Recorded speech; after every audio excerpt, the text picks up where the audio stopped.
Welcome to the 11 Warriors show for Friday, December 20th, 2024. Jason Priestis, Chris Lauterbach. Chris, are you excited for this weekend? Are you ready for this weekend? I think for like playoff expansion proponents like myself, like this is Christmas. I cannot wait to, tonight, man, we got Indiana at Notre Dame, like a game that wouldn't have been there in the past. And like it means everything for those two schools. And of course, the three great games Saturday culminating with Ohio State and Tennessee. Yeah, it's going to be exciting, going to be awesome. As someone who was like, hey, I think 8 teams is plenty. I don't hate 12. So yeah, there's meaningful football to watch because, I'm looking at BetMGM and I'm looking at all these games and there's like a lot of games, but it's a lot of terrible games, right? So having these games where everything is at stake is, obviously huge starting tonight. So I will be tuned in, as I'm sure many across the college football landscape will be. For sure. Huge show today. Why Ryan Day and Ohio State need a run, the mental state of Ohio State fans, the final bell for the class of 2021, and the most comprehensive Tennessee game preview you'll find on the internet. Start with that first one, man. How badly does Ryan Day need this one? Do you think, let's just start, let's get into it. Do you think his job rides on the outcome of this game? A $37 million buyout's a big number. I could really only see that if it's a lopsided loss, something where it looks like Ohio State has quit or they are, not competitive, basically. I think it's going to take something like that. I don't know that even like a 10-point loss or something like that is going to be enough. I wouldn't want to tempt fate if I was Ryan Day in that scenario, that's for sure. But I don't know. I think it would take a pretty be a pretty bad loss, like a one possession game, a field goal, something like that. I don't know if that would be enough to tip the scales. Where are you sitting on that? So you're basically saying something like 35-3, he's in trouble. Yeah, well, I mean that for sure, but I think even, you lose by 14, 17, something like that, depending on how that happens. 31-17, maybe trouble, I think that could be trouble, especially if it's 31-10 and you're getting a fourth quarter mop-up kind of thing where it's like, oh, we're trying to come back, but no, you're not. I could see that potentially happening. I think it's going to have to be something tough in this. I mean, they're going to have to lose to Tennessee and by at least probably 17, kind of where you're at, 17, 21 points or more kind of loss. And if he loses to Tennessee by 10, like he might keep his job, but fans might be so pissed off he might not want the job. So that's always in play. He might decide to go somewhere else. Yeah, but true. He's kind of been to the mic a lot in the last couple of weeks. Said the first week after the Michigan game they wanted to kind of rest and assess what happened in the loss and identify issues in all three facets of the game. Then last week was prep week. And this was game weeks. He said they've had some really good practices, very spirited practices. Said the guys are fired up to get back on the field. And everybody across the board has to play with their hair on fire. So he's saying, some of the right things. And I'll give him credit, man. He came to that I think it was a Wednesday, it wasn't the typical Tuesday. It was a Wednesday presser after the Michigan game. Just sat there for like an hour and a half and answered like all these questions. And I'm sure he did. Could you it would be so tempting. I'd be like, I'm not coming to work for about a month, cause imagine if you screwed up at your job and you had to go in and there's like 30 dudes in a room just peppering you with questions. Like, what were you thinking when you did this? You're like, gosh, man, cut me some slack. But he's paid $10 million a year for that kind of stuff, right? Yeah, well, absolutely. Yeah, if you're going to make that kind of money, you're accepting those expectations. We know Ohio State fan base's expectations are as high as any program in college football. So, yeah, it comes with the territory. And, when you're also, I think even people that may want Dave fired don't question if this is like a good dude or not. Like, this is obviously a good dude. So, from like accountability standpoint, he's trying to teach this to these kids to be accountable. He's not going to, have a 5-minute press conference after a game like that. I just don't think he's wired that way as much as he doesn't want to do it. It just, it comes with the territory. Yeah, for sure. He's not quite Brian Kelly or Mike Gundy, because Gundy would have pieced out. He'd get like 2 questions. I'm sick, you guys, and walked out. And they took some of Gundy's money a couple weeks ago too. So he's not having a good winter right now. Let's talk about like the fans, like the mental makeup of the fans right now. Because yesterday in the Wall Street Journal there was an article. Headline was Ohio State is back in the playoff. Ohio State fans are completely furious. That was like the headline. It's just such a bizarre world we're in right now. Said some diehard fans are taking an odd approach to this weekend's matchup with Tennessee.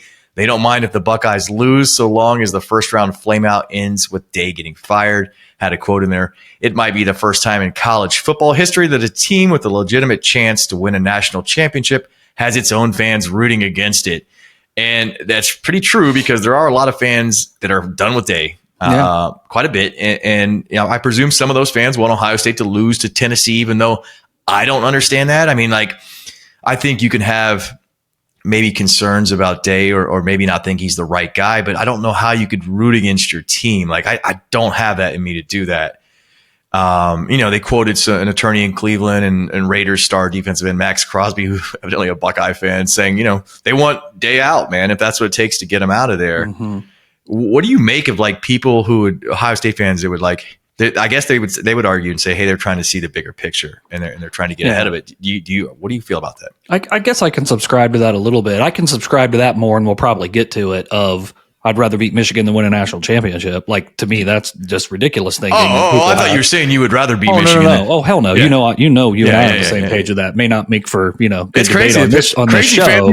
Fans even say that. They would rather beat Michigan than win a natty. Like, you got fans right now saying they don't care about a natty. I'm like, are you out of your mind? Are you out of your mind? I think it's more reasonable to take a position of, hey, if I really want there to be a coaching change, it can only happen if X happens, right? Like, if you really think that's what's best for the program, it's not your decision to make as a fan or whatever. Like, I can understand all of that, but I can appreciate that line of thinking. I mean, if I'm being completely honest, I'm not going to say I was actively rooting for Ohio State basketball to lose, and I know that's not as big of importance to people or whatever, but I wasn't necessarily crying when Ohio State went on the losing streak last year to finally get rid of Chris Holtmann, because I felt like long term that was Ohio State was going to continue to flounder as a basketball program with him at the helm. So if they made some half-ass run in February, all it was doing was, giving an athletic director a reason to keep him, so you could just be mired in mediocrity for that much longer. So I can at least understand that school of thought. I'm not really there with Ryan Day at this moment, but I can appreciate that people could be. Certainly appreciate it a lot more than, like I say, people that are like, they should be fired right after the Michigan game. Like, there isn't all these other implications to doing something like that. What percent of fans do you think are cheering, Ohio State fans that are in that group that are actively cheering to lose to Tennessee because they're thinking it'll get Day out of here? Like across the fan base? Yeah. What want them to lose because they want Day out? Yeah. If you could put a number on it, where you at least a third. You think so? Yeah, I do. Yeah, I mean, it's hard because, we're on Twitter all the time, and out there it's like 85% probably. But if you like step back from that and look, try to look larger across the fan base, I think there's lots of people not happy, but to the extent they may want him gone, I don't know if it's quite as high, but I don't know. I would say it's, it's probably between a third and 40%, maybe something like that. Do you think it's less than that? Yeah, I think it's closer to 20-25%. Yeah. I think again, you hear the loudest people. Yeah, for sure. Most fans are just like, that's my team, and things aren't going well, and maybe he's not the guy, or maybe they don't want to admit that, or they are admitting it, but then they're like, they're not that quite mercenary about their fandom. What about the percentage of fans who would rather beat Michigan than win a national title? Where's that? I mean, I hope it's at less than 1%, but I think there's still probably close to a third of people that you think that. No, you don't. I'm about 10% with that. I think 25%. Yeah, I don't know. I'm 25% for the people that may be cheering against Ohio State to get Day out this game. I'm about 10% is what I think of the fan base that would probably rather beat Michigan than win the natty. I hope it's 10% at least. You said it in Slack. Am I too optimistic? I agree. There's people out there that like truly wear it as a badge of honor to hate Michigan more than you hate Michigan as an Ohio State fan. Like they cling to that. It's and a litmus even as test. They refuse to change their thought process against a completely different landscape now. Like for forever. I could buy that, right? Because that basically did end your season, but that's not the case. And I hated that loss. That loss sucked. It was inexcusable. Like it literally was probably the worst loss of this century, I believe. Probably in over 50 years. I mean, the first one that I thought of was like Michigan in '69 after the '68 team. That was the first one I thought of. Is like, man, what was more catastrophic?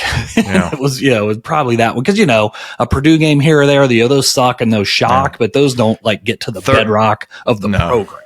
31-0 to Clemson sucked. That might have got a little bit to the bedrock because he brought Day in after that loss, because he's like, hey, we need some offense. But I think there's about 10% of fan base that would rather beat Michigan and win the Natty. And the reason is like 99, well, we're older, 99% of our lives, a large percent of other people's lives, if you didn't beat Michigan, you had no chance to do anything bigger. Right. And I'll catch flack for even saying bigger because some people are like, how dare there's nothing bigger than Michigan. But like, we're talking about natties, things like that. Mm-hmm. Georgia fans don't give a rat's ass. They lost to Bama that year. They won the natty. I can promise you that. And listen, the Michigan game's special. It's the best rivalry in sports. Yeah.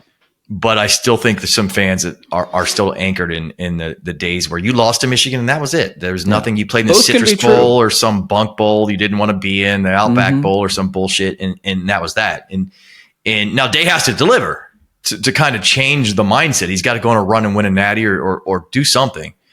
But you know, I don't know. It's an interesting spot. I can see why fans are frustrated. I'm not trying to pile on them because, like you said, that was a really bad loss. I don't want to say 50 years, but I'll say it's the worst loss of this century for Ohio State. Mm-hmm. I think I'm about there with it. I mean, well, let's think. I mean, was the Florida Gators Fiesta Bowl loss?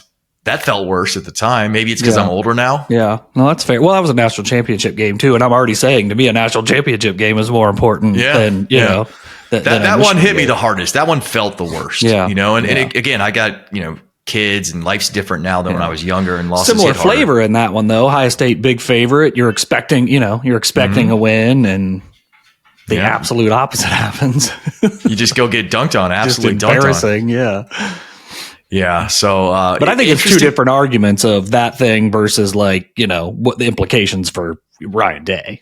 Moving on, what's the state of the Ohio State offensive line? Because that's another thing I want to feel like is just giving fans massive anxiety coming off that Michigan game. For that one, they had Hensman at center, Searvold at left guard, and Integra at right guard. Plan, according to Day, for Saturday night is Hensman at center, Tegra at right guard, Luke Montgomery at left guard, and Searvold will be kind of a swingman playing left guard and right guard. And, Day said the offensive lines had good energy and good mojo, and he's spoken effusively about their play this week. But do you like that setup with Searvold as a swingman? I'm going to be honest, I've been watching football for a long time, never heard that phrase before. Do you like that? And how confident are you heading into this game? I don't like it, and I'm not super confident. I think of all the position groups that are out there where you need the most cohesiveness, the most continuity, it's not breaking news that that's the offensive line. You want those five working in concert and having a lot of reps next to each other and all that kind of thing. That said, I'm totally fine with Luke Montgomery starting for either one of those guards because I don't think either one of them has been any good. But I don't think so. I think this is more of, because they haven't said, yeah, Luke's come on and man, he's grabbing it by the reins. We got to put him out there. They're like, oh, it's been slow and steady with him. He's earned the right. I think it's been kind of like, we might as well try something else is really what I think it comes down to. So it's, hey, let's try this and see how it works. What I don't think you want, I hope this isn't what Day means, and I don't think it's what he means when he talks about maybe like rotation at guard. What I think what he's saying is hey, we're going to go with Luke and we're going to go with Tegra at left and right, and we're going to see how that goes. If that is bad, well, then I'm going to give Searvold a shot at whichever one of those positions is looking worse, and we're going to roll the dice and see what that does. If that doesn't work, well, then I'm going to put one of those other guys back in. But good Lord, if that's what it comes down to, that's going to be it's going to be a bad situation. Because the fact of the matter is right now, the best guard on the team is Donovan Jackson, and he's a tackle.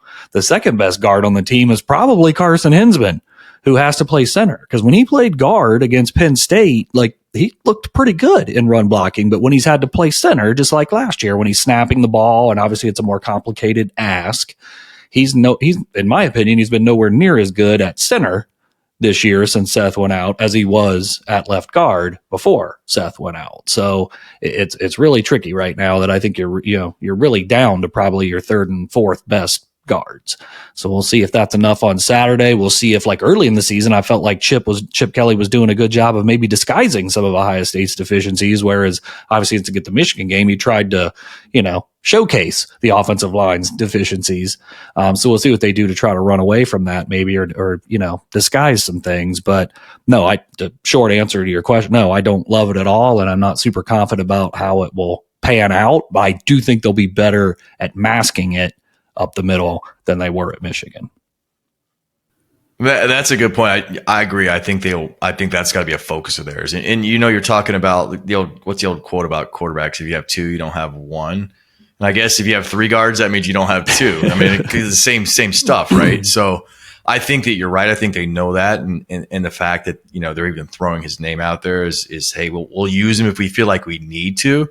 But they also, I have to think they're smart and they understand they have their own weaknesses. Like Tennessee understands they have weaknesses they're going to address too. So, Chip, dial up some plays is what Ryan's saying. Dial up some plays where we can cover kind of the gaps on our offensive line. And it stinks, man, because if you've got Josh Simmons here and if you've got, I've got Seth at center, then this is a really good line, a really good line, like a line that can win a natty type line. But right now, man, it's just it's one that's kind of like freaking everyone out because the Michigan game, before that the Indiana game, they didn't do a whole lot there. So I don't know, man. I do agree. I think they'll get Chip, in a lab to come up with some things to kind of cover up the deficiencies on that line. But they'll have a true test, man. This is a really, really good defensive line from Tennessee. Yeah, I'm hoping that, some time, the one thing I think that maybe gets a little bit overlooked, the Michigan game plan obviously sucked, but, you played Indiana the week before. Like you had a legit game the week before. It wasn't Purdue or whoever, right? It wasn't something where you could just phone it in. You had a legit game before that. I know they're always looking ahead. You got practice periods for Michigan and that kind of thing. But when you do play a meaningful what is supposed to be a top 5 matchup the week before, it's, puts a little bit more stress on, all right, what are we doing this week against Michigan? But yeah, because of special teams and some other things that happened in that Indiana game, it kind of masked some of that stink that was already there with this with this third iteration of an offensive line to, and somewhat in their defense. And yeah, Michigan obviously just exposed it that much more. Yeah, for sure. Well said. A lot has been written and talked about this year for the members of that 2021 Ohio State class. They all decided to come back, led by Jack Sawyer, highest rated class in OSU recruiting history. But a class that's, you look at kind of their legacy right now, and they some likable guys. I mean, we love Jack for that pick against Michigan and going for the flag, but, their goals each year to beat Michigan, win the Big Ten, and win the national championship. It's 3 goals times 4 years. My math's correct. They're 0 for 11 right now. I don't know any sport or any universe in which 0 for 11 is a good stat. Sawyer, Tuimoloau, Ibuka, Jackson, Henderson, all of these guys who came back for another run. They might need this as much as Ryan Day needs it, and obviously they're gone to the NFL or wherever they're going next. They're not going to lose their job over it, but you talk about legacies, man. Wow. Well, especially when a lot of them, that's what they say they came back for, right? And I believe it. We've talked about NIL's part of that, but I think there's some really great people. And, the list of names you rattled off, those are quality individuals from everything I've seen. I love listening to Donovan Jackson talk. He's very thoughtful, very cerebral about what's going on, positive. Sawyer the same way. He was kind of the ringleader to bring these guys back. Yeah, I just feel like they're really great people, but yeah, they've not been able to get over the hump in any way, shape, or form. So I do hope for them as much as anything else that they can at least string a couple wins together here. But I know some fans get annoyed with some of them, maybe Travion more than others. But yeah, I think they need to, this group needs Jesus to answer their prayers on Saturday, I think. These guys need this. These guys need it. Again, not as much as Ryan Day, but man, if they were to lose to Tennessee or flame out quickly, like their legacy, the highest rated recruiting class in Ohio State history, they all came back with NIL money for another run. I mean, so many starts mixed between these guys. And on the heels of a couple decades of just like elite success against Michigan for the program. And like these guys come in and just like, it's not just hitting a speed bump. It's like gone off a cliff. Yeah, and if they don't win the Natty, which, is not going to be easy, even for as good of a team as Ohio State, they're 0-12 on their goals, man. 0-12. 0-12. So let's get into this game, man. There's a lot to talk about with this matchup. Number 9, Tennessee at number 8, Ohio State. College Game Day, BTN Tailgate, SEC Nation, Pat McAfee's Field Pass, Scott Van Pelt Show, all of these shows on campus. It's going to be bananas. 6th CFP appearance for Ohio State, first ever for Tennessee. Winner gets number 1 Oregon in the Rose Bowl. That's quite the gift. Buckeyes going with a little bit of a color rush, man. The scarlet pants, scarlet jerseys. and asking fans to scarlet out the shoe, which I appreciate.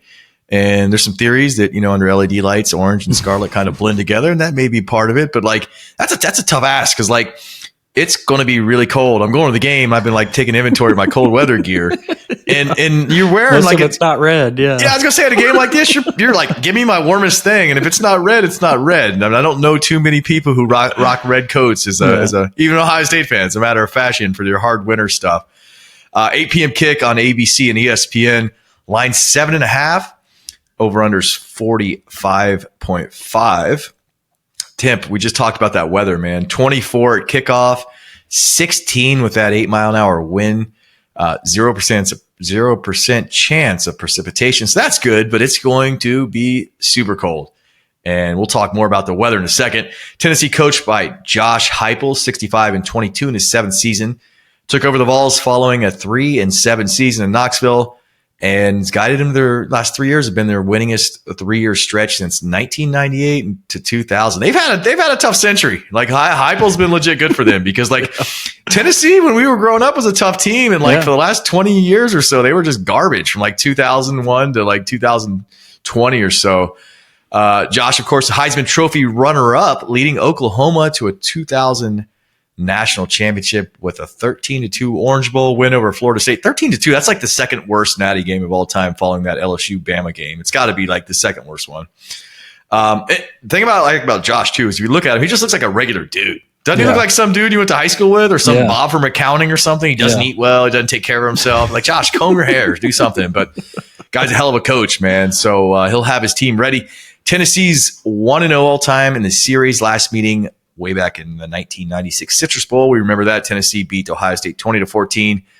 Peyton Manning, the Vols, wearing cleats that were too long. Remember Cooper complaining about their cleat sizes after the game? Heisman Trophy winner Eddie George held 101 yards. Tennessee actually finished third in the AP poll that season. For me, though, it's kind of wild. These are two of the top 10 winningest programs ever. And just their second meeting? Like, how does that happen? Yeah, I mean, I guess it would really only happen in a bowl game, just considering the ACC, the Big Ten and SEC don't hook up too often in the regular season. So yeah, it's amazing because of the pedigree of both of these schools. But I guess against that backdrop, it's a little more believable. Yeah. Well, we'll be there for it.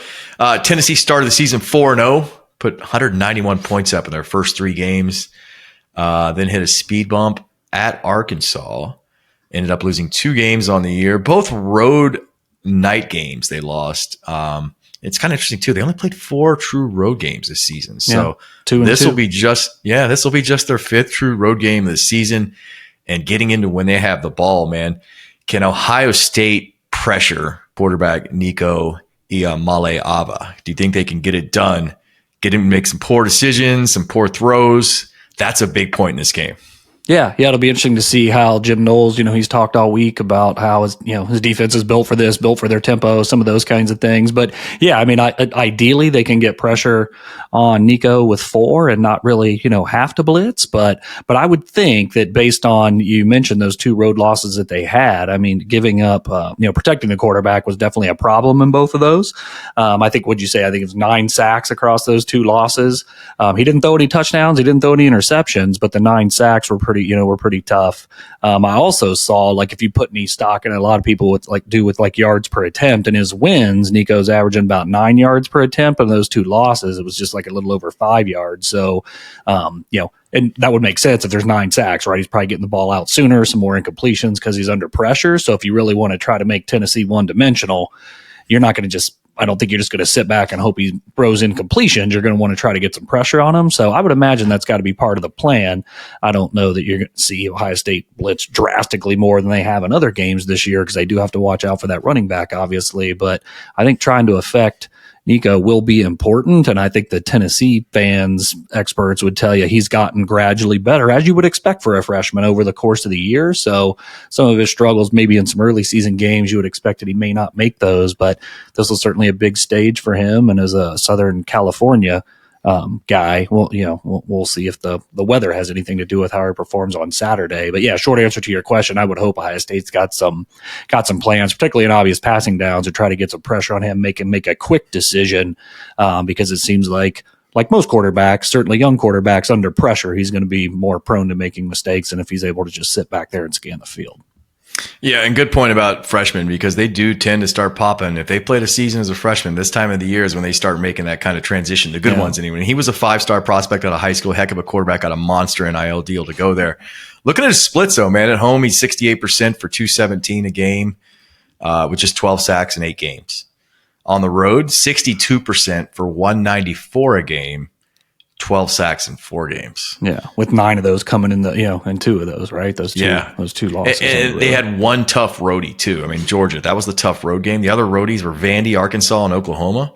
I mean, Arkansas got the W, but I don't know anyone saying Arkansas is a tough team. You touched on the running back, man, Dylan Sampson, and Ohio State has to have a plan to contain him in their ground game, to kind of put more pressure on Nico in the pocket. He's a dude, man. SEC Offensive Player of the Year. Led the SEC in rushing yards, rushing touchdowns, 100-yard games, points, scored, rushing attempts, all-purpose yards. You name the category. I think they're Tennessee's game notes. They had like 10 categories. He was first in the SEC in like every single one of them. Like, it was impressive. So probably, is it fair to say he's the best back Ohio State will face this year? Yeah, I think he will be. I think he's way better than the kid from Iowa we were talking about once upon a time. I do like Oregon's running back, but I like Sampson. He's got a nice blend. I mean, for someone that has 4.3 speed, I think 4.32 is what he's at.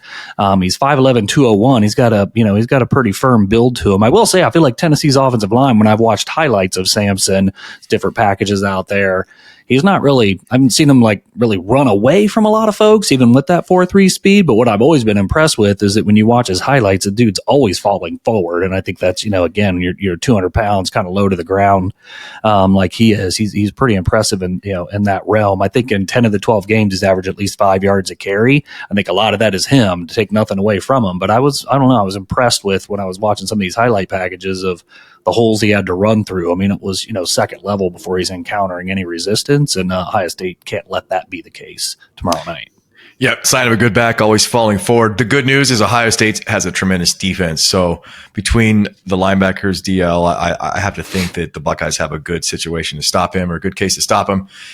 Tennessee runs a lot of tempo, man. I heard a player describe their offense as run, bomb.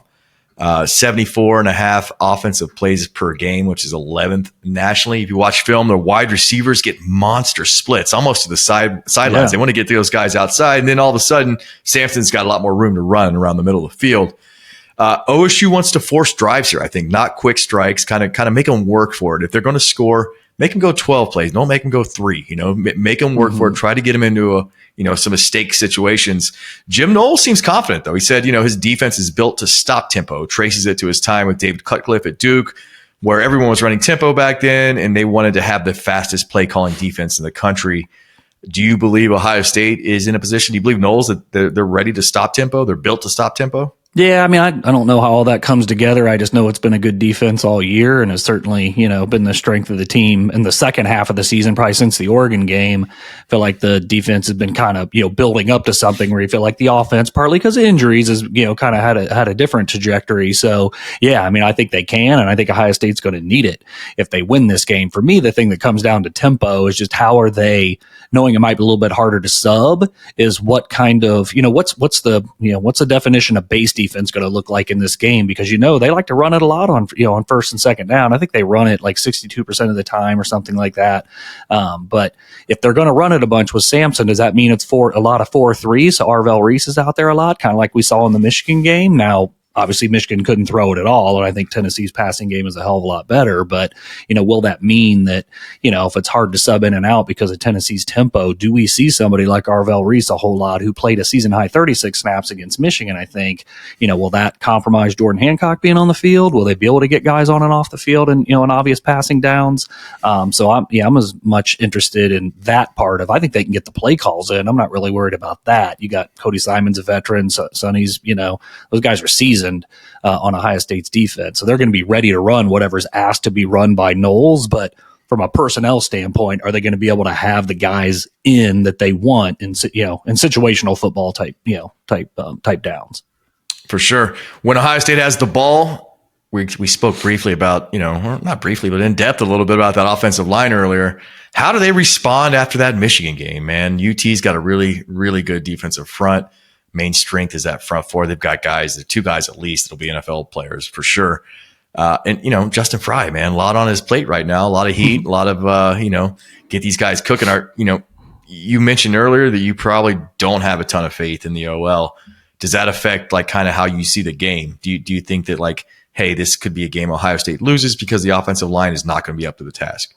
If they lose the game, I definitely think the offensive line will be front and center as to the reason why. But I do think that Ohio State's going to be much better equipped, thanks to the time frame. And like I said, it's not Indiana and then into Michigan kind of thing. You've literally got 3 weeks. You kind of had to rally everybody and get everybody believing again kind of thing. But they've been able to prepare and try to figure out what they're going to do for a while from a game plan perspective. So I am expecting that they're going to be able to mask that offense. And really, when I say offensive line deficiencies, to me, it's the interior. Donovan Jackson's been fine, on the left edge, and Fryer's been better than I ever expected on the right edge. It's really up the middle where the problem is now.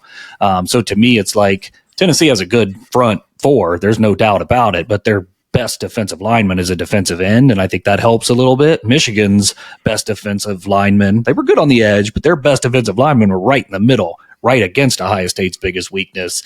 This is offset maybe a little bit Good in point. that way. Yeah, good point. And I'd like to see, you can't run it every down and that kind of thing, but some speed options, some different things like that. Like Jeremiah Smith on a reverse or Egbuka, on some of these there's different ways to run the ball than running it up the freaking gut. Right. So yeah, I think you're going to see some more of that kind of stuff, pitch, counter, some misdirection. You're going to have to do some of that stuff to try to just stop that immediate surge. There's ways you can counter aggression with that type of stuff. Screen passes over the middle instead of the edge. Like there's things you can do, right? So hopefully, I don't know, kind of in the Michigan game, I almost feel like they had too much confidence in what they had in the interior. Now that they know there's no reason to have a lot of confidence in the interior, maybe they can kind of scheme away from that instead of thinking, it won't be that big. If not that they thought that, but, definitely put too much credence in what the interior of that offensive line could actually do. Yeah, it's wild, that Michigan game. You saw Chip cook up so many wild and fun plays all season. You're like, where were they for this game? Like, what are we doing here? But Will Howard, man, 2 interceptions against Michigan. One of them a really, really bad interception. Tennessee's going to be able to get some edge pressure. You just touched on that. The run game may be struggling early, may take a little bit to get cooking. What do we need to see from Will Howard in this one? Yeah, I think 2 things. I think one, just can't have these big mistakes.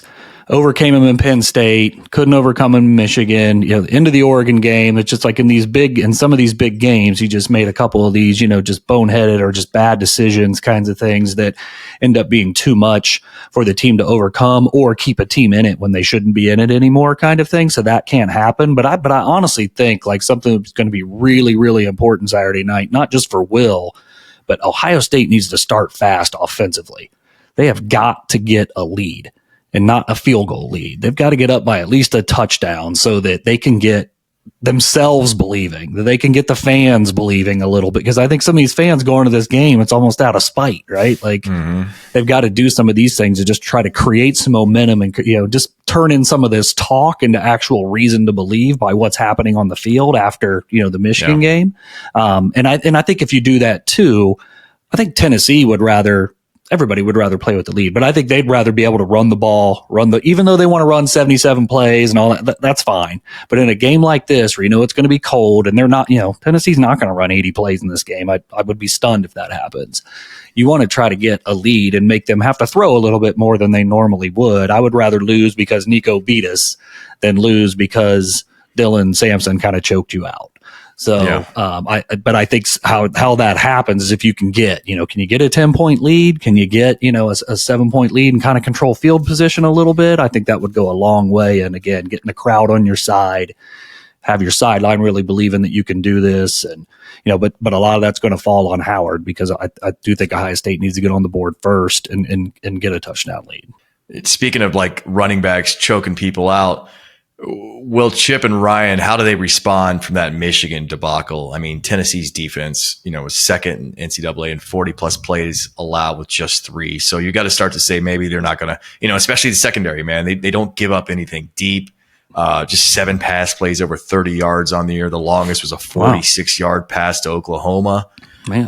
Now you can say maybe they didn't play some great quarterbacks, and there's probably some truth to a little bit of that. but or certainly anyone with the talented wide receivers Ohio State had. But how will Chip and Ryan respond, especially because, they've both been in front of the microphone the last 10 days or so, kind of answering hard questions and acknowledging they didn't get it done against Michigan. So how do you expect they'll respond?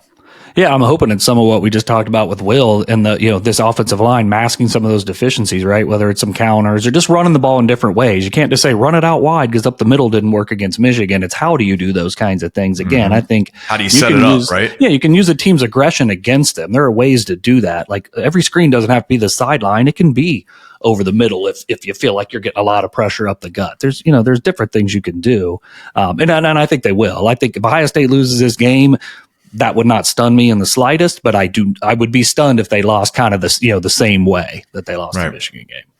Chip, get in your bag, get it done. Fun fact too that we mentioned, and I mentioned the Tennessee defense was second nationally in 40+ plays allowed with just 3 on the season.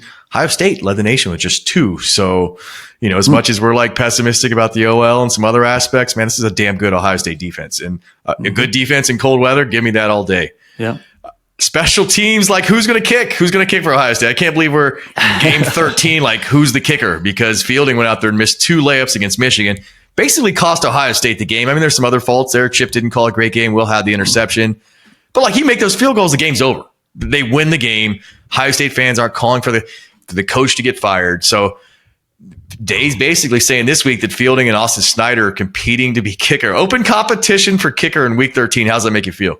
Yeah, I don't even know that I think that's true. I think that's trying to motivate who's really going to be your kicker in practice, so that every kick he's kicking in practice, hopefully is simulating hitting a 40-yarder on Saturday. Like that, this much is on the line every time you're kicking right now. So get that in your mentality and see if you can make it. I can't imagine they're going to trot out Austin Snyder. He's only kicked the ball 3 times this year, and those are kickoffs, right? I think when Fielding hurt his hip, that's when Snyder was kicked out of bounds. Snyder came in. So he hasn't attempted a field goal, and he's kicked 3 kickoffs. If you trot him out in a playoff game, you might as well just go for it unless it's 4th and 15. The funniest possible outcome would be Snyder coming out and hitting like 4 50-yard field goals, and people are like, what the hell was this all year? What are we doing? I'll be stunned if he attempts one. I'm so sick over roasting Jim Harbaugh years ago for like sleepovers with kickers, but like they've had banger kickers nonstop. Like, can we get one of those dudes? Can we get a kicker that can just can smash 50-yard field goals? That'd be great. What will the crowd look like? Because like, man, there's a lot of Tennessee folks claim they're coming up. There was supposedly a leaked presale code for season ticket holders. Ted Carter, the Ohio State president, telling Tennessee's president that he believes the stadium could be 30% UT fans. How big of a crowd presence do you expect Tennessee to have? Man, 30 seems like a lot. I don't know, 20, 25 tops, but I don't know. Probably 20, 25 range, something like that. It's close. I saw, this is a true fact. It's closer to drive from Knoxville to Columbus than it is to Knoxville to Memphis. And they don't, I'm not even trying to be sarcastic. They don't get to do this every year. Like those fans don't get, like you said, it's the first CFP game ever. Yeah, the first one ever. They're jazzed. It's a roadie. There's going to be people in it. They're the underdogs. I mean, just the math says you may not have to spend money next week on a game potentially. Like I think there was, rumor like some Ohio State fans, pass on that because man, we win, we go to Pasadena. I'd rather, I'd rather go there kind of thing. I don't know how much I put into that, but over 25 would be pretty shocking to me. I'm guessing more like 20%. Yeah, I think we did at Leadmore do some research into like what road numbers look like on NFL playoff games, and typically around 10 to 25%, depending on who, where, and what, and all the reasons.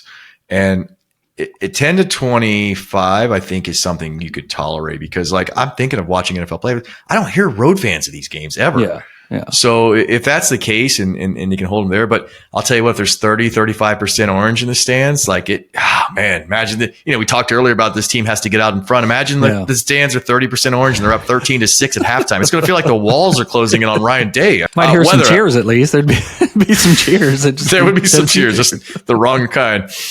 Weather, man, like a lot's been made of this. I think early on I was like, man, this is going to make a big difference. I think it'll make a big difference in the Penn State SMU game. Guys going from Texas all the way over to Penn State. They might have snow. They're going to have similar weather. And then I think I let some people in the Leavenworth Warriors Slack talk me out of thinking weather would be a factor. Hey, it gets cold in Knoxville. I readily, acknowledge that. Then I started digging in again. And there are 4 Vols from north of Kentucky on their entire roster. Kentucky. It's all Tennessee, Georgia, South Carolina, Mississippi, Alabama, Texas, and California's. 4 Vols on the entire roster from north of Kentucky. A lot of photos and footage this week showing them in practicing indoors despite their pledge to practice outdoors to get acclimated. And then there's quite a few of them wearing shorts in their indoor facility. And this turned up on Twitter and in our Slack, and I'll just play this video real quick. Got Fowler saying this is going to make the folks up north chuckle, and he's 100% right. Got Tennessee wide receivers in 55-degree weather in Athens, Georgia, trying to get near the heaters on the bench, and that's 55. And you can say, man, Ohio State's got, Jeremiah Smith, their best players from South Florida and this and that, but like he played the Michigan game. He's played some cold weather games. It's going to be a little different. I'm not here to say it's going to be a 10-point swing because of the weather, but I do think it's going to be a factor. Where are you at on the weather? Yeah, I hear you. I think that you probably think it's a bigger factor than I do, but I don't think it's a non-factor.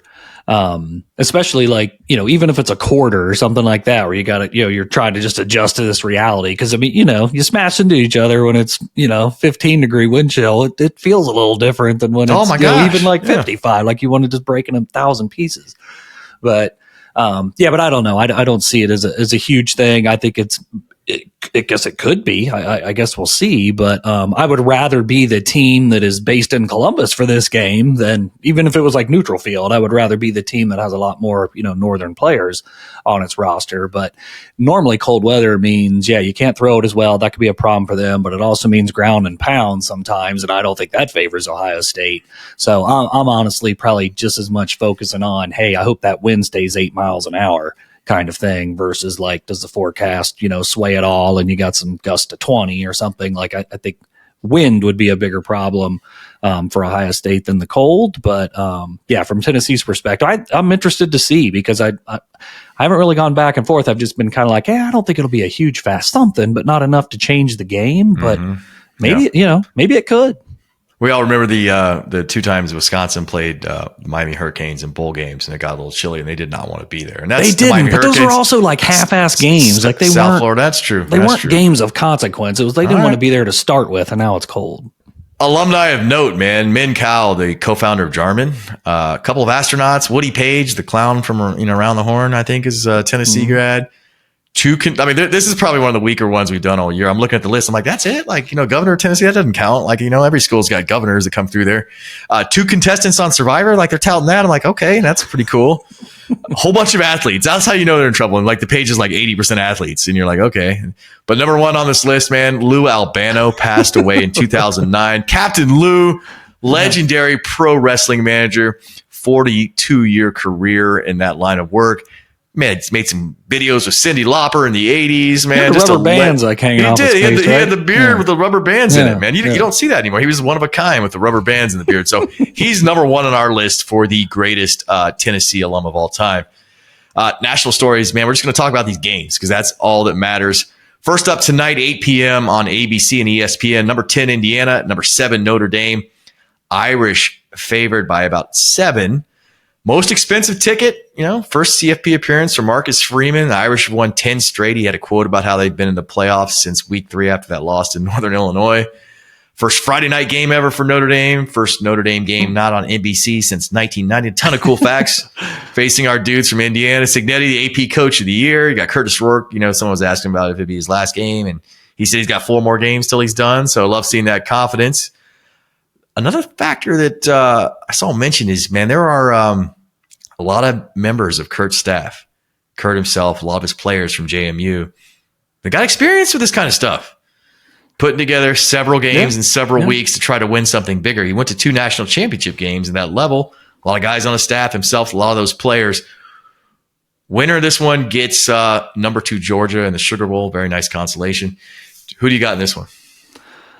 I hope Irish. I hope Irish by 100. I know you're like Team Signetti. Wow. I Big think 10, bro. Irish.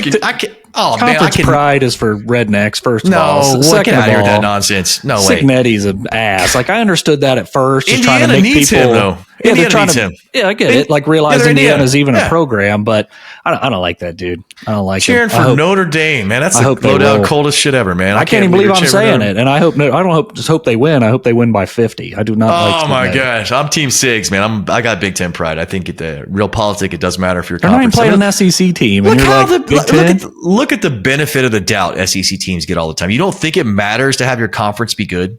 I didn't say it mattered. I don't care. So cheer against them. Hope they get beat by 50. So next time there's like so next year the Big Ten gets 2 bids instead of 4. Is that kind of where we're going? Well, Ohio State's one of the 2. I don't give a shit. Crazy talk. Noon on TNT. Number 11 SMU. Number 6 Penn State. Nittany Lions favored by 8.5 in that one. Healthy favorites, man. How happy is James Franklin finally for one of these games? Because he was like the poster child, right, for expansion. Like he needed this guy will finally have people like stop cussing him out. And he's got a really good chance, obviously, to win a first round game. It's going to be really cold, maybe some snow, and then Boise if he wins, right? Is that? Yeah, Boise in the Fiesta if they win. Like they're set up, man. And I guess that's what they get for making it to Indy. And all you have to do is beat Michigan, make a couple field goals, stop calling run plays in the middle of the line. I could go on. Hilarious to me too. The ACC didn't want SMU, and all these teams are joining. Like Cal's cool, these other teams are cool. They're like SMU, man, that's some broke hobo stuff. We don't want those guys. And like SMU's, stunting on them right now. They're out in the playoffs. We knew they'd do well in the NIL era, man. I had a buddy who went to grad school at SMU in the 90s. He said all the grad students drove Porsches. I was like, really? He's like, yeah, dude, everyone's rich down there. I was like, okay. We won 10 straight road games. That's a hell of a fact, man. A little stat right there. That's tough to do. But again, weather might be a factor. Who you got here?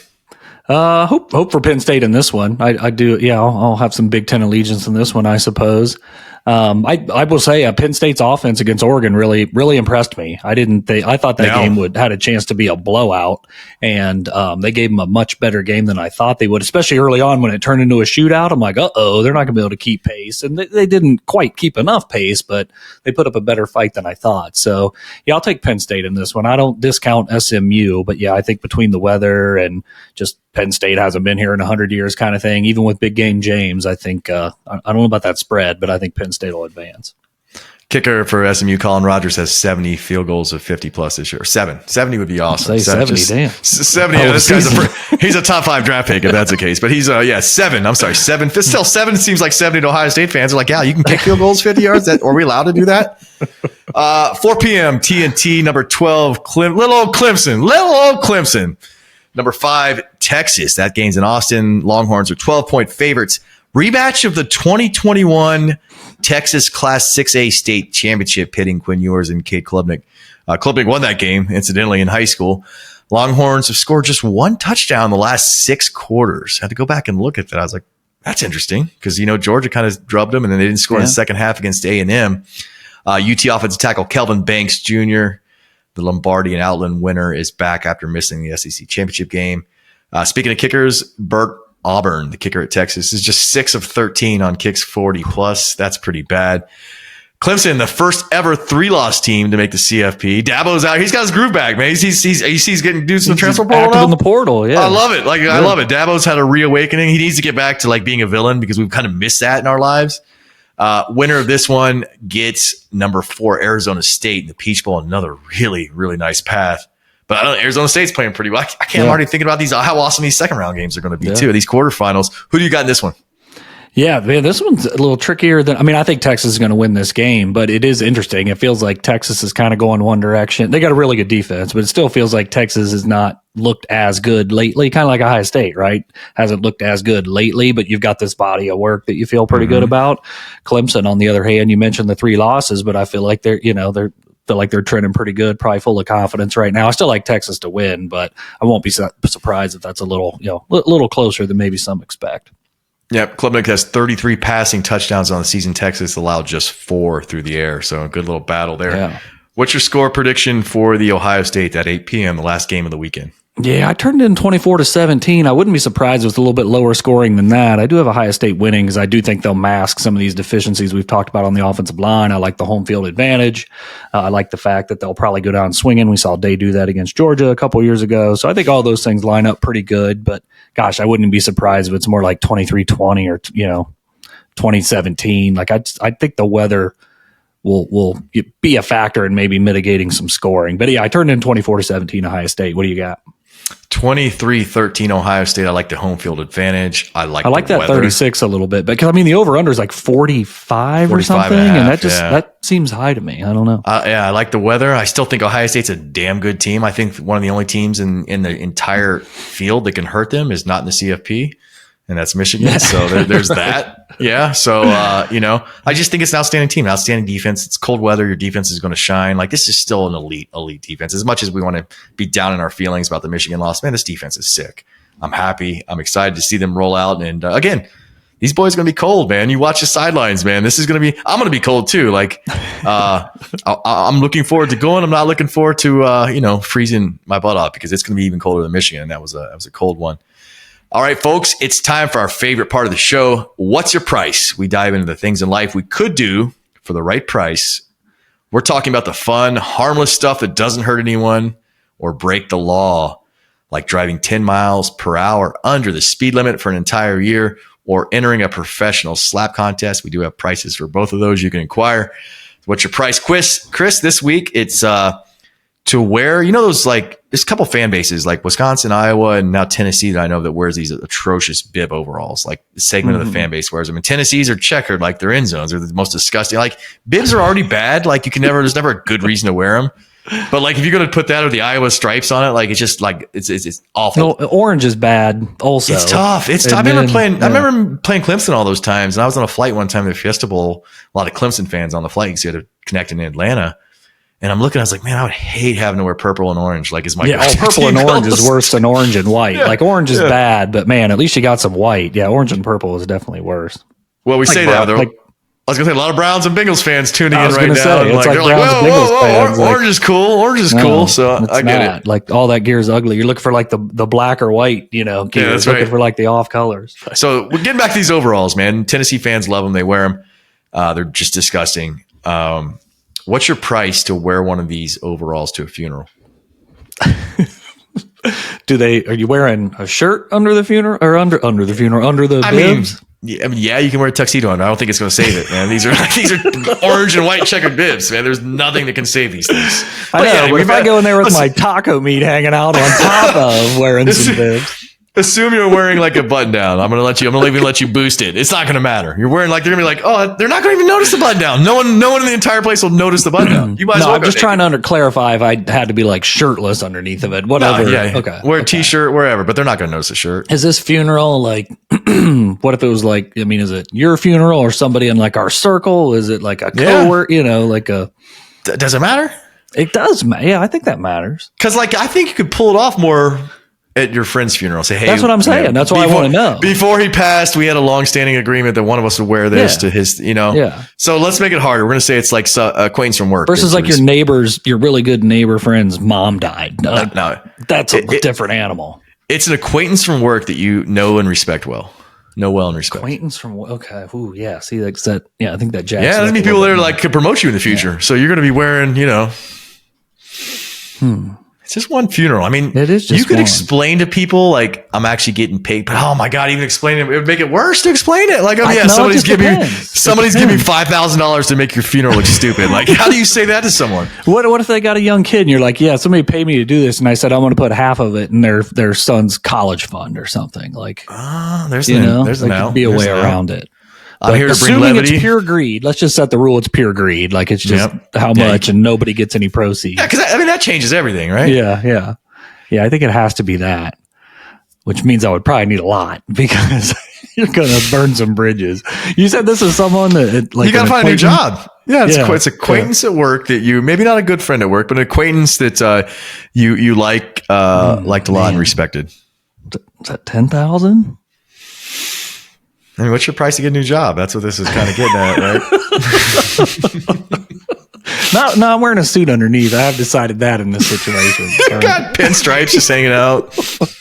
Like Lloyd, though. It'll be orange. It'll be like Lloyd. That's how you got. Yeah, you can pull it down. Pull that off. You got like a vest in there and a pocket watch. I'll throw a number out. I need 20 to do it. You need 20. Okay, I feel a little better because I'm like, man, 10 is that? Because, like, listen, man, you're gonna undercut me like you normally do. You're gonna be explaining to people. There's people crying, looking at you like you're an asshole. They're like, they lost a loved one. This guy's wearing an orange checkerboard. It was a sudden death, too? We're complicated. Yeah, it's just very tragic, very sudden. A piano fell out of the sky. Yeah, it's 20. Yeah. I'll say 19. You always undercut me. Even if you explain it, like they're still gonna think you're an asshole. They're like, man, I lost the love of my life, and he's over there wearing a checkerboard bib overall at the funeral with an orange suit on it. Oh man. Yeah, I gotta stay firm at 20, which means that like I'll probably never have an opportunity to do this because no one's gonna pay me $20,000, and that's good. I don't want the opportunity to do this. If someone showed up with 20, you would still do it. Like, I think I might even chicken out if someone came with 20. Like, a funeral's a funeral. Like, I'm one of those guys that like believes you don't even speak ill of the dead. Like, unless they were like Hitler, like you don't talk bad about them when they died, man. I mean, like, yeah, you probably won't even know a huge chunk of them. I don't know what's better, people you know or people you don't know. I guess people you don't know are probably going to ask you. They might run up and punch you in the face, but they're probably not going to ask you about it.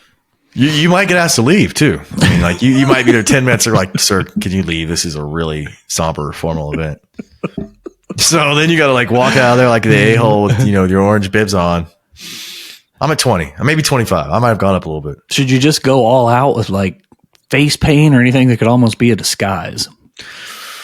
Maybe they don't know it's you. What's your disguise? I'm a Tennessee fan.